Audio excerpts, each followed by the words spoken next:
Now,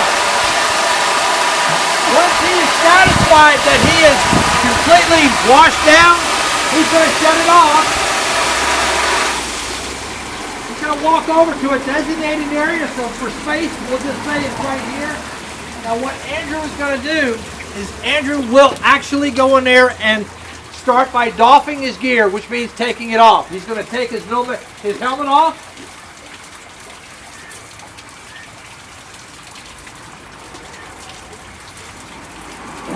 We may have some type of a bag device that he could stand into or something along that line, put it in. He's going to take his Nomex hood, bring it up over his head, over his mask, over his regulator.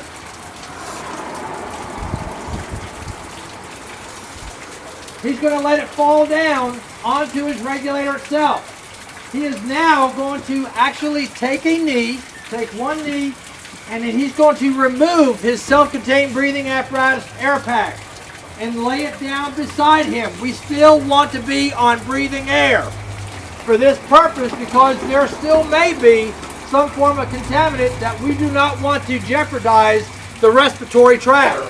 Now, with this, he's going to undo his coat.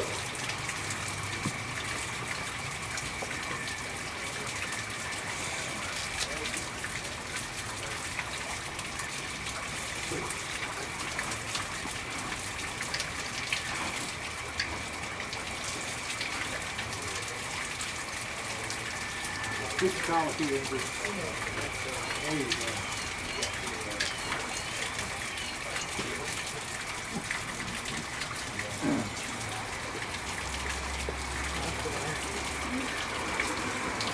Now for the first time Andrew doing something like this, he's doing a very good job taking this off.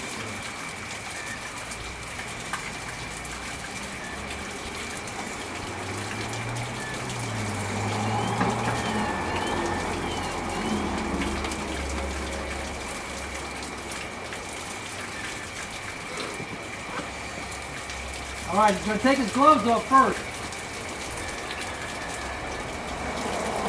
There you go. Take his coat off, lay it down beside him. He's going to remove his shoulder straps from his pants.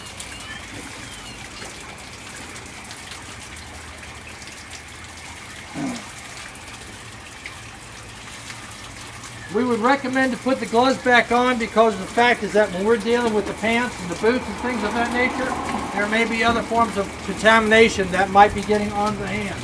So what he's going to do is just go in there and take the air pack down and lay it down.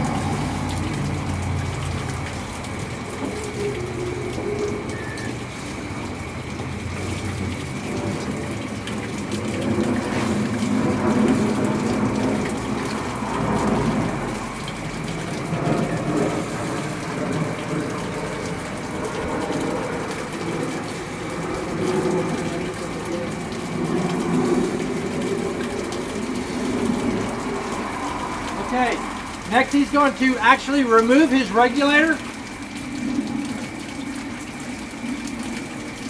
remove his mask,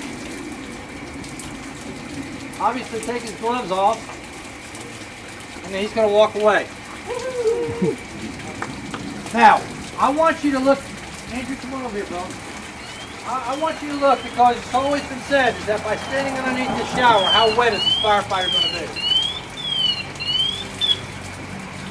This is all you see right here. Now, Andrew was not doing anything strenuous or anything of that nature from being in a fire or anything along that line. So therefore, he would be a lot wetter all over other than just right here. And the thing is, too, is that when you start looking at the inside of his coat, is that it's not wet at all. So there's always that critical thinking where people say, well, staying under a shower like this, is that they're going to be completely saturated with water. They're going to be wet, and then what's going to happen in the event that Andrew, when he gets back on this engine again, to go back to the back to the house, and they get knocked out on another structure fire, he can very easily put this gear back on because he's not going to get steam burn. And in fact, is that the moisture that he's accumulated right here, if he put his ensemble back on, he still would not get steam burn because his gear is going to protect him to the best of his ability if it's worn in the proper way. Covered up, everything's velcroed, and all that stuff put together. So in essence, as you can see, Andrew was under here for about 15-20 seconds. There was about 50 gallons a minute coming out of this thing. And from this, not much pressure, but there again too, Andrew is not wet, other than just the upper surface area as well. Okay? So from this, I'm not saying that this is set in stone, I'm just saying that this is a recommended procedure. From all of this, as you saw Andrew just a little while ago,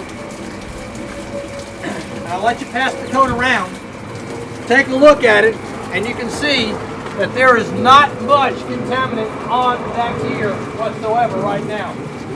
It was all washed off. There may be small amounts, but just think of what that small, or what that would have been like if he had taken that coat off and placed it into the cab of this apparatus. And as he's driving, or they're heading back to the station, what this material is now doing inside as it's aerosolizing around, and firefighters without respiratory protection are now breathing this material in. So from this, I hope that this is something that can be adopted with your department, something that can be initiated, and again too, like I said, it doesn't have to be this particular process, but at least there's something available that you can use right now. Something that you can say, well, I want to tweak this to make it work towards my department. Work it towards my personnel so that way we can train them. And the more that you train with this, the more that you use this concept with a shower like this, the better off we're going to be to actually help in the prevention of firefighter cancers to our firefighters. Leave it at the incident.